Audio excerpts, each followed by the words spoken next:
Salve! Seja muito bem-vindo, seja muito bem-vinda. Hoje o dia é de entrevista e de uma baita de uma entrevista.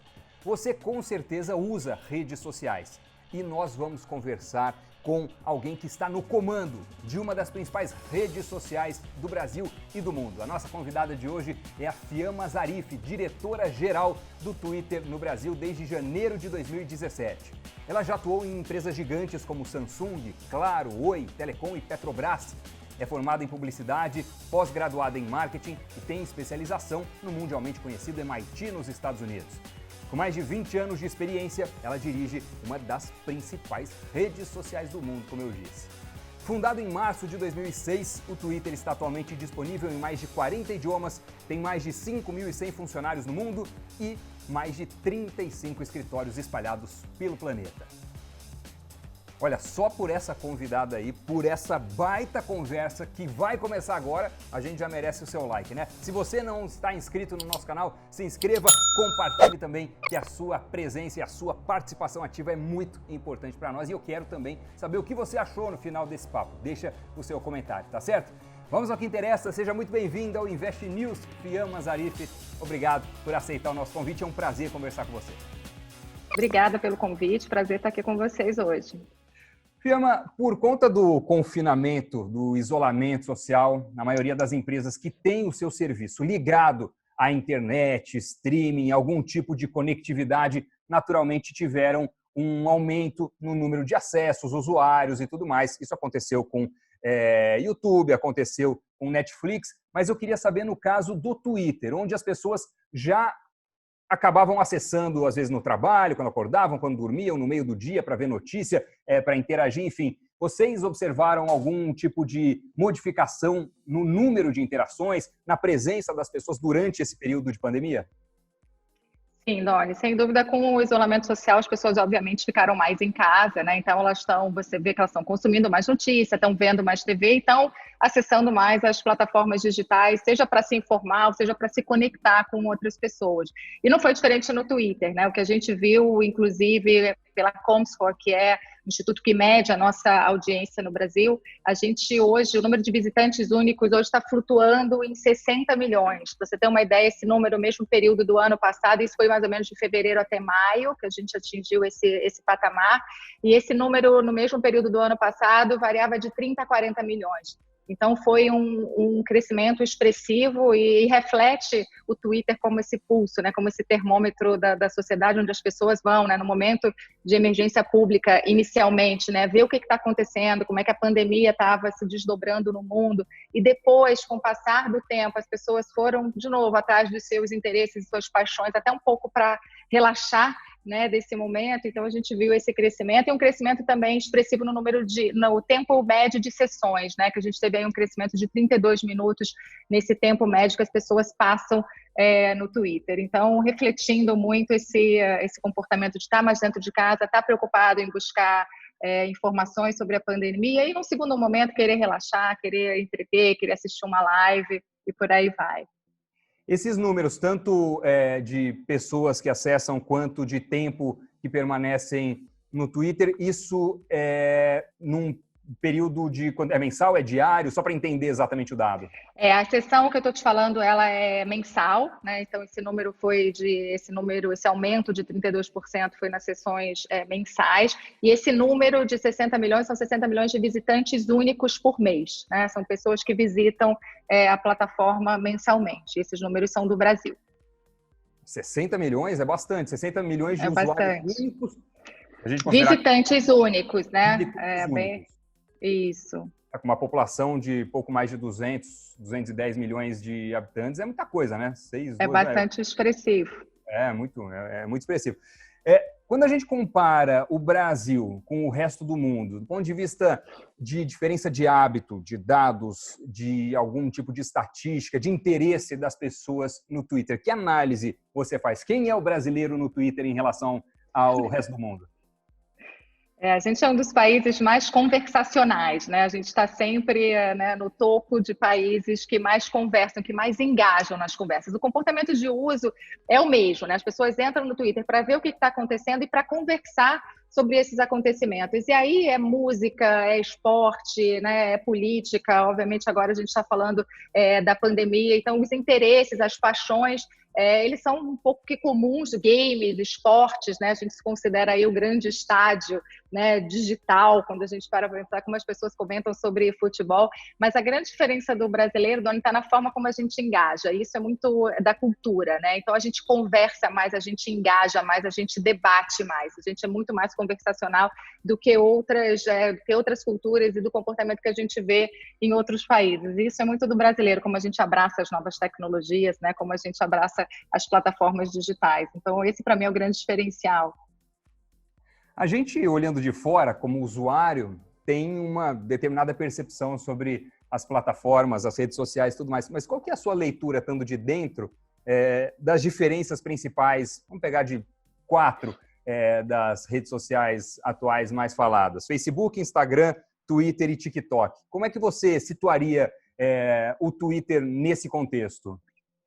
O Twitter tem um papel muito único dentro desse ecossistema digital, Doni. Nós somos esse lugar onde você vai para ver o que está acontecendo no mundo e principalmente o grande diferencial que é para ver as conversas, né? Quando você entra no Twitter para ver ler sobre qualquer acontecimento, ver qualquer acontecimento, você tem sempre 2, 3 lados, né, da mesma história. Essa é a grande riqueza. A gente costuma dizer que a gente está em todas as outras plataformas, né? Tem plataformas que são olhe para mim, né? Olhe para o que eu estou fazendo, olha para a viagem que eu fiz, olha para o que eu comprei, né? Olha aqui para o que eu estou comendo. E o Twitter é muito mais, olhe para isso, né? Olha o que está acontecendo no mundo, olha os movimentos sociais, olha os movimentos culturais, né? Olha o que está acontecendo na economia. Eu costumo dizer, gosto de falar que o Twitter é um grande zeitgeist cultural em tempo real. E esse é um papel muito único da nossa plataforma. Então, eu diferenciaria assim.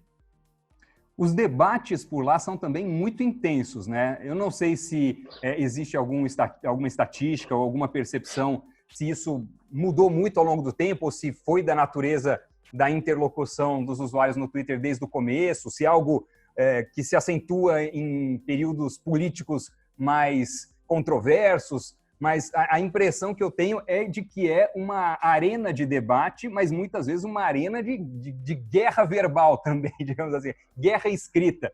É isso? Isso é constante ao longo do tempo? Eu gosto muito do termo arena, né? A gente costuma dizer que nós somos uma arena pública, né? O propósito do Twitter, a gente tem que começar pelo propósito, é servir ao debate público. Então, e as pessoas, com a própria natureza da plataforma, ela explica o comportamento que as pessoas têm quando entram no Twitter. Ela é aberta, pública e ela é em tempo real.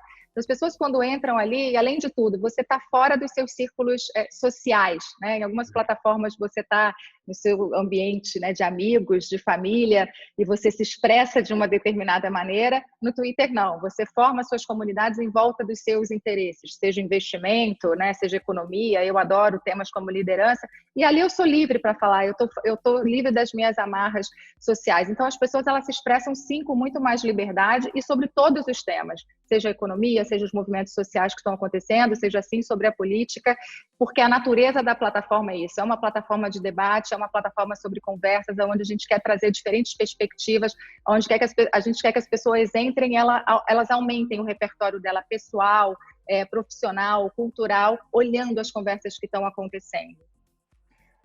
Fiona, recentemente ganhou notoriedade uma ação de várias empresas com uma espécie de boicote publicitário ao Facebook, né? Cerca de 400 empresas, alguns nomes grandes como Adidas, Coca-Cola, Heineken, Starbucks e por aí vai, acabaram aderindo a esse movimento, se é que a gente pode chamar assim, que nasceu aparentemente para pressionar o Facebook a tomar providências contra a propagação de conteúdo racista, outros conteúdos considerados dentro da categoria de discurso de ódio. Como é que vocês encaram isso? Isso passa a ser visto de uma forma diferente também pelo Twitter? Tem alguma ação prevista? Qual que é a sua visão?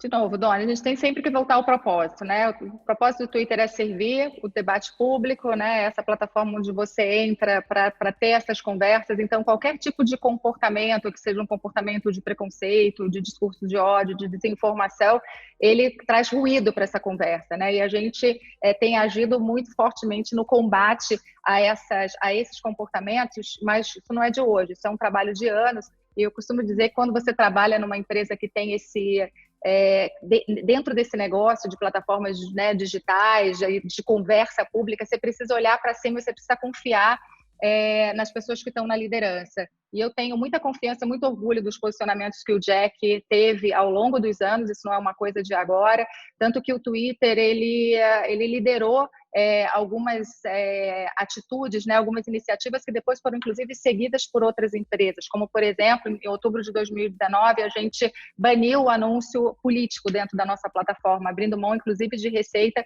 porque a gente acredita que um anúncio político ele tem que chegar a você de maneira orgânica e não de maneira impulsionada. Nós somos também a primeira plataforma a atuar em tweets de líderes globais que, de alguma maneira, infringiram as nossas regras, seja por glorificação de violência ou por ir contra algum tipo de orientação oficial, né, de órgãos de saúde, como, por exemplo, agora no Covid. A gente também faz muita contribuição, o que a gente chama de contribuição pública, consulta pública, agora para mídia manipulada e sintética, né, que é o fato de você usar, por exemplo, né, o seu rosto e colocar você falando uma outra coisa, você incitando algum tipo de comportamento dentro da plataforma. Nós fomos ao Twitter, nós fomos meses pesquisando o que as pessoas achavam disso e como é que a gente deveria atuar nesse sentido. E disso veio uma regra, né, que a gente atue em cima dessa mídia manipulada, seja removendo essa mídia, ou seja colocando, né, uma etiqueta, algum aviso dizendo que a pessoa precisa entender melhor o que está sendo falado ali. Então, a gente sempre, o relatório de transparência, a gente desde 2012, a gente publica um relatório de transparência para mostrar todas as medidas corretivas que o Twitter está fazendo, solicitações judiciais que nós recebemos, e esse é um trabalho, a gente não tem uma abordagem estática, né? Tem que ser um trabalho dinâmico que acompanha a transformação desse mundo, né? Eu costumo dizer que a única constante é a mudança e a gente não pode parar nunca de atualizar nossas regras, as nossas funcionalidades, os nossos produtos, para que a gente possa cumprir esse propósito, né, de servir a conversa pública, de servir a sociedade, de servir a democracia e de proteger para a gente direitos que são tão básicos, né, que são como liberdade de expressão, como segurança e como privacidade. Então, você tem que ter muita confiança, eu tenho muita confiança no trabalho que tem sido feito ao longo desses anos. Nesse sentido também, uma curiosidade, existe alguma forma de curadoria ou alguma implementação digamos, de um filtro para tentar identificar perfis que são decorrentes de bots, de robôs, tentando gerar uma discussão em um determinado sentido, em uma direção ou em outra? Como é que funciona isso nos bastidores? Excelente pergunta, Doni, porque isso gera muita confusão, até porque esse termo robô começou a ser usado de uma maneira muito genérica, né? Tudo é robô e a gente tem automações que são automações boas, né? Como você fazer um check-in, a gente tem parcerias com algumas empresas de aviação, você pode fazer o check-in através de uma automação, você tem alguns bancos que usam automação, né, para entregar informações, então você tem automações que a gente chama de automações ou defesa civil para dar algum tipo de alerta. Então, essas automações são automações bem intencionadas, né? Mas nós temos sim automações mal intencionadas e que a gente investe intensamente em inteligência artificial para que cada vez mais essas automatizações que são mal intencionadas elas sejam identificadas por máquina, né? E não por tecnologia, que elas não precisem da denúncia dos usuários. A gente quer tirar cada vez mais o peso do usuário ter que denunciar para que esses tweets sejam, né, ou para que essa automação mal intencionada seja identificada. E aí, para você ter uma ideia, até dentro de tweets, né, que tem algum tipo de comportamento abusivo, né, de preconceito ou de discurso de ódio, hoje 50% desses tweets já são identificados por tecnologia. E a gente quer que esse percentual aumente cada vez mais, né, para que a gente possa identificar muito rapidamente, sem depender do usuário, esse tipo de conteúdo. Perfeito. Com todas essas mudanças que aconteceram nesse período de pandemia, com o salto no número de usuários, o aumento do tempo dedicado ao Twitter e tudo mais, Você acredita que algum hábito desses usuários vai perdurar pós-pandemia? Houve alguma mudança que veio para ficar nesse sentido?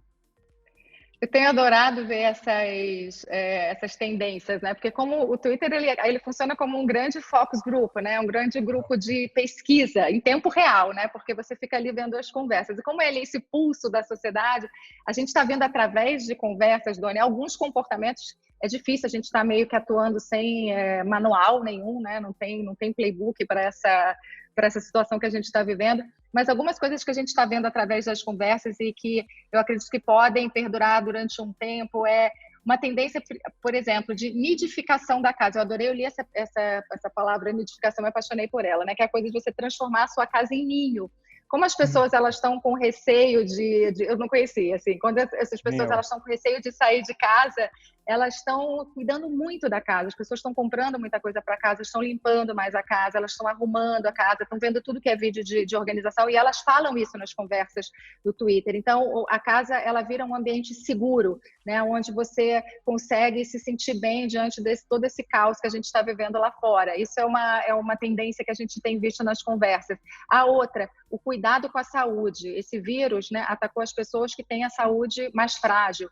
Então, existe uma preocupação das pessoas querem se exercitar, elas estão mais preocupadas com o que elas comem, elas falam que quando elas voltarem ao restaurante, elas vão ficar mais atentas, obviamente, às medidas de higiene e limpeza que aquele restaurante toma, elas vão consumir menos produtos industrializados. Então, tem uma coisa também da saúde. A outra, na indústria essa é interessante, assim, na indústria de moda, né, as pessoas estão falando de que, gente, agora eu vou pintar os olhos, né? Então, a maquiagem dos olhos, porque a gente vai passar muito tempo de máscara ainda, então a gente vai... Como é que faz essa maquiagem de olhos? A indústria de beleza, a gente já vê as marcas entrando nessas conversas, porque isso pode ser uma tendência durante algum tempo. Ou cuidado com o corpo, né? As pessoas hidratando muito as mãos, porque elas estão passando álcool gel e essa hidratação vai para o corpo inteiro como um ritual de relaxamento nesse momento.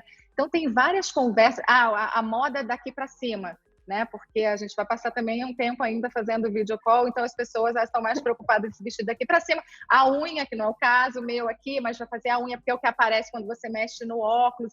Então, essas conversas são sensacionais e a gente está vendo, e eu acho que muito vai perdurar, muitos desses hábitos vão perdurar durante algum tempo, até a gente, né, sair, e até depois que a gente sair dessa pandemia. Mas é muito interessante ver essas conversas. Pessoas também adotando hobbies, né, jardinagem, pessoas adotando bichinhos de estimação.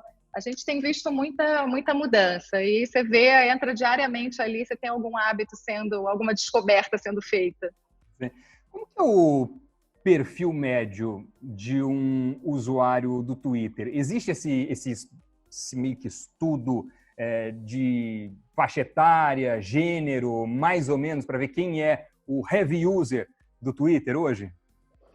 Vou dizer que ele é bem, entre gênero, ele é bem dividido, né, entre homens e mulheres, assim, bem distribuído, às vezes 50%, 52%, fica variando, mas é um público forte de 25 a 34 anos, é o público mais ativo. A gente está em todas as classes, né, todas as classes, em todas as idades, né, por isso, pela própria natureza da plataforma, mas o que a gente vê em termos de engajamento, você tem ali de 18 a 25, 25 a 34, são os grupos que engajam mais nas conversas, que participam mais do dia a dia ali da plataforma.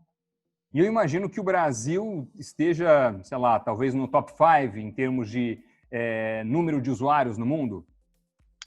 Não me faça dizer esses números, né? Eu sei que você sempre lhe pergunta assim, né? Vai que, né?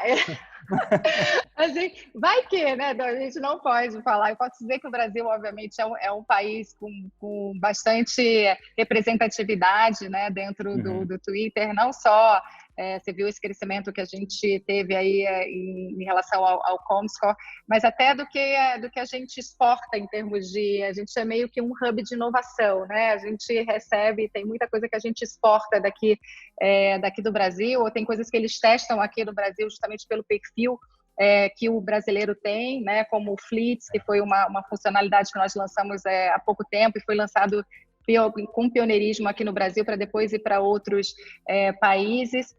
Mas a gente é um país interessante, é um país bastante expressivo, assim, em termos do que a gente exporta de comportamentos, de ideias. Tem muita inovação que vem daqui.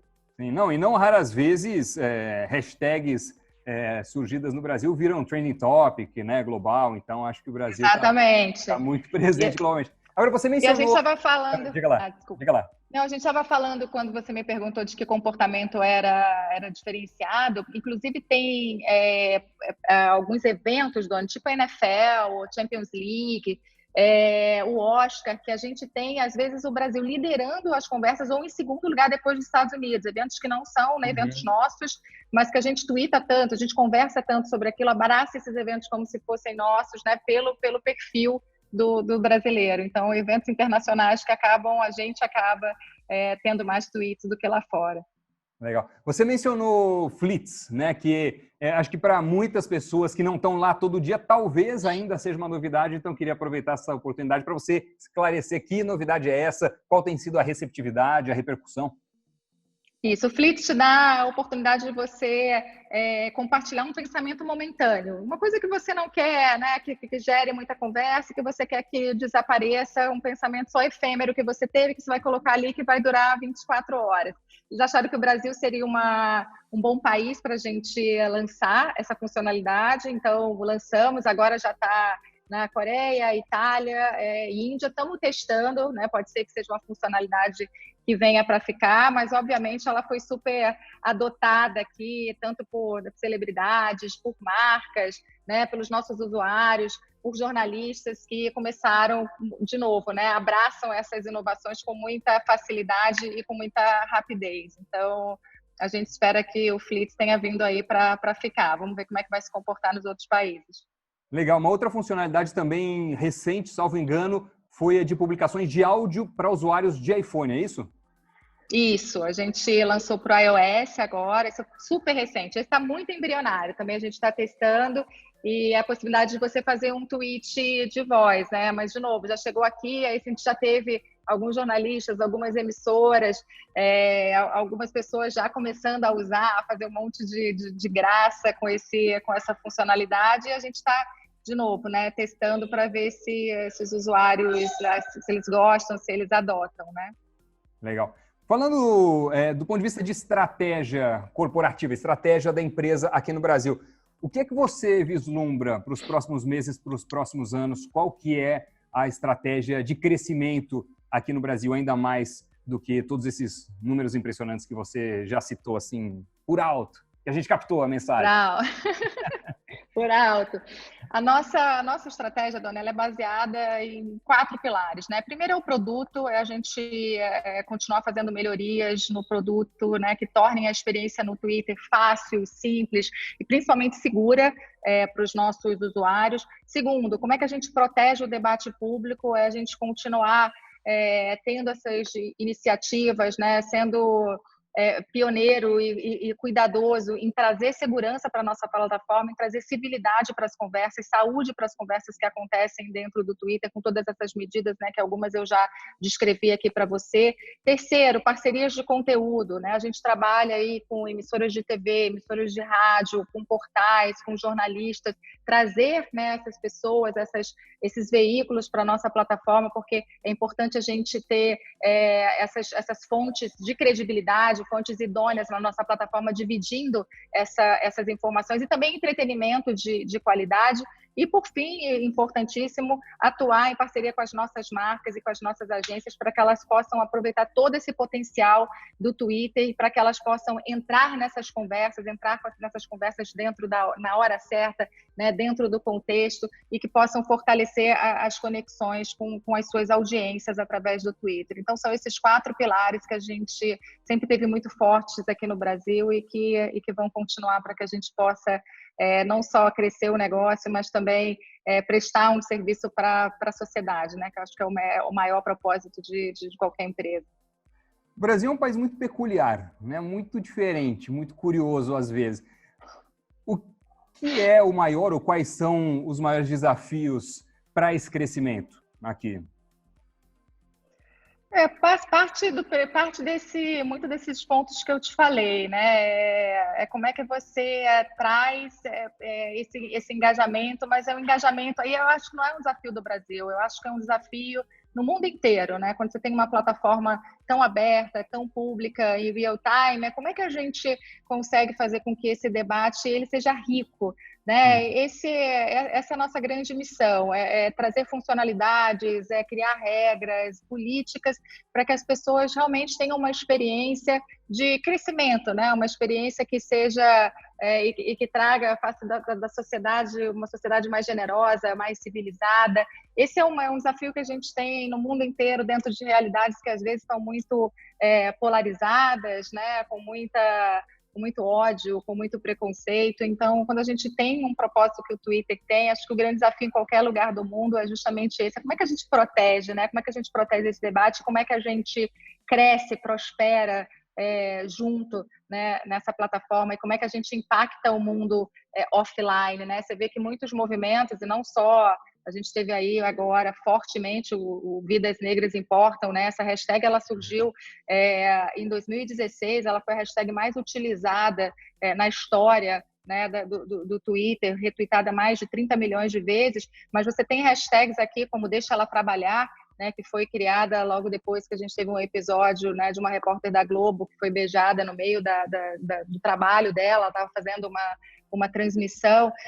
Então, prestar esse serviço, né, e esse movimento, né, contra o assédio de mulheres, ele recebeu o apoio, né, de vários, né, de jornalistas, de estádios de futebol, de treinadores. Então, a gente servir a este propósito, para servir esse propósito, realmente precisa, a preocupação maior da gente é realmente proteger esse ambiente, né, e trazer saúde, civilidade para que esses movimentos, essas vozes, elas possam ser amplificadas na nossa plataforma e que elas possam extrapolar o Twitter, ir para o mundo real e criar um impacto positivo para o mundo. Para entender bem o modelo de negócios do Twitter, a fonte de renda única ou principal, ela advém de patrocínio, de posts ali, né, de tweets patrocinados? Tem outras fontes de renda que compõem isso e que nós, meros usuários do lado de cá do celular, não percebemos? E como é que tem sido esse desempenho comercial, o que pode ser dito, pelo menos? Aqui, majoritariamente, é venda de publicidade, né? São ações que a gente faz, são projetos de publicidade que a gente faz junto com as marcas, junto com as agências, para que elas possam se conectar com essas conversas, né? Então, a gente é um trabalho muito a 4, a 6 mãos de consultoria, de como é que eu entro, né? Então, você tem uma empresa que abraça um território de música, como é que eu escuto essas conversas de música dentro da plataforma e como é que eu entro nessas conversas num time certo, né? Na hora certa, com o contexto certo. Então, esse é o trabalho que a gente faz, é uma receita de publicidade, é um modelo de negócio baseado na publicidade. A gente tem um outro modelo que é mais forte nos Estados Unidos, que é de dados, né? Tem muitas empresas que usam os dados do Twitter para você fazer o que a gente chama de listening, né? Que é a escuta da plataforma, dessas conversas que estão acontecendo na plataforma, para que você possa trabalhar esses dados e ter algumas informações que possam te dar dados mais consolidados de pesquisa. Então, isso lá fora é mais forte e também é uma receita que compõe aí a receita de publicidade. Perfeito. Fugindo um pouquinho assim desse aspecto corporativo, agora indo para uma pergunta mais na linha de dicas das pessoas que já têm ou querem, mas acho que quase todo mundo tem já uma conta no Twitter, mas querem aumentar a sua relevância, querem aumentar o seu engajamento, fazer conteúdos, postagens, tweets que sejam mais interessantes, que tragam mais retornos de alguma forma. Qual é a sugestão que você dá? O que é que você percebe como sendo ou o tipo de perfil ou o tipo de publicação que traz esse melhor desempenho? Vou dar algumas dicas aqui. Primeiro, que as pessoas, às vezes, elas entram no Twitter e elas não se sentem muito confortáveis para sair tweetando, né? Então, assim, sigam pessoas que elas falam sobre, né, falam sobre os seus interesses e as suas paixões, pessoas que, né, de preferência, sejam pessoas que tenham credibilidade para falar sobre isso, né, sejam pessoas idôneas e que você possa acreditar no que elas estão falando. Então, seguir essas pessoas, e a gente tem várias, né, pessoas, veículos, jornalistas, pessoas interessantes na plataforma para que você possa seguir. Depois, começa a engajar, nessas conversas, né? Compartilhar a sua opinião com essas pessoas, né? Dentro dessas threads que acontecem, para que você comece a exercitar esse lado de twittar, que as pessoas têm muito receio. E aí você vai ganhando meio que uma memória, você vai ganhando músculo, né? Uma memória muscular para fazer isso, até que você começa a se arriscar mais em você retweetar, e aí a gente também acha que você tem que retweetar, dá a sua opinião, né? Traz uma coisa mais autêntica, mais genuína. Por que você está retweetando aquilo? Não retweeta só por retweetar. A outra coisa é usar também imagem e vídeo, porque esses formatos eles engajam muito. O vídeo engaja 4 vezes mais do que você colocar apenas um texto. É impressionante, as pessoas gostam do vídeo, a coisa, né, essa linguagem audiovisual é super importante, então ela tem um engajamento muito maior.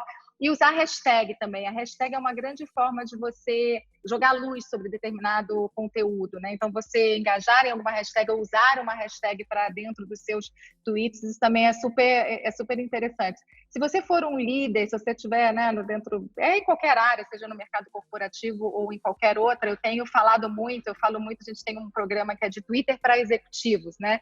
E qual é as dicas que a gente dá? Primeiro, usa o Twitter para você ouvir seus consumidores, né? Faz uma escutativa sobre o que está sendo falado na plataforma, porque você tem muita dica, muito insight ali para o seu negócio. A outra, humaniza a sua marca. As pessoas, mais do que nunca, elas querem saber quem é que está por trás daquele jornalista, daquele líder, né? Daquela pessoa. Quem é o cidadão? Quem é o pai? Quem é o homem, a mulher? Quem é aquela pessoa? Então, como é que você humaniza? O que você faz, né? O que você faz, né, no seu dia a dia? Como é que você pode humanizar a sua marca através do tweet? Você engajar com seus funcionários, com seus fornecedores, isso é super importante, as pessoas gostam de ver isso, né? No momento em que as pessoas olham as marcas e as empresas e alguns líderes como ilhas de estabilidade, querem ouvir dessas pessoas, então isso também para pessoas, né, que estão aí à frente de negócios, isso é super importante você também ter esse comportamento. Tem gente que usa, esses líderes também usam muito para pautar a imprensa, né? Às vezes você joga no Twitter, o Elon Musk faz muito isso, né? Joga algum lançamento no Twitter e depois isso explode, né, no mundo, e aí as pessoas vão atrás de cobrir essa notícia. Então, são algumas dicas que eu daria. Até o próprio Donald Trump usa bastante também essa técnica. Primeiro, tem muitas pessoas, né? Líderes ao redor do mundo, as pessoas usam o Twitter de diferentes maneiras, Doni, você não imagina. É verdade. Não, sensacionais essas dicas, sensacionais. Acho que vai ajudar muita gente a adotar uma prática melhor e mais eficiente por lá. E para finalizar, eu acho que além de dicas de uso da plataforma, você é um case de sucesso do ponto de vista de carreira, de crescimento. No âmbito corporativo, transitou em Samsung, Claro, Telecom, Petrobras, enfim. E hoje é a principal executiva do Twitter no Brasil. Qual que foi o grande aprendizado e qual é a sugestão, a orientação, a dica que você dá para quem também quer fazer uma carreira de sucesso nesse mercado? Acho que o primeiro, Doni, é a capacidade de colaboração, tá? Quando a gente...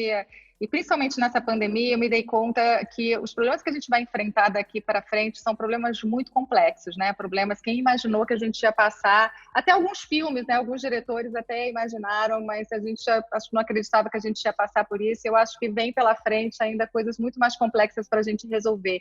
Então, o poder da colaboração, isso é uma coisa que sempre faltou muito a minha atuação como líder, como é que a gente usa a inteligência coletiva, como é que a gente junta pessoas diferentes, perfis diferentes, experiências diferentes, pessoas de diferentes gêneros, raças, tudo, religião, principalmente quando você está numa plataforma como o Twitter, que você tem milhões de pessoas se expressando todos os dias ali, para entender essas pessoas, que produtos que eu crio para ela, como ouvir essas pessoas, eu preciso ter essa diversidade dentro da minha empresa e eu preciso fazer essas pessoas colaborarem. Então, eu acho que eu sempre fui uma conectora de pessoas e isso me ajudou muito na minha carreira.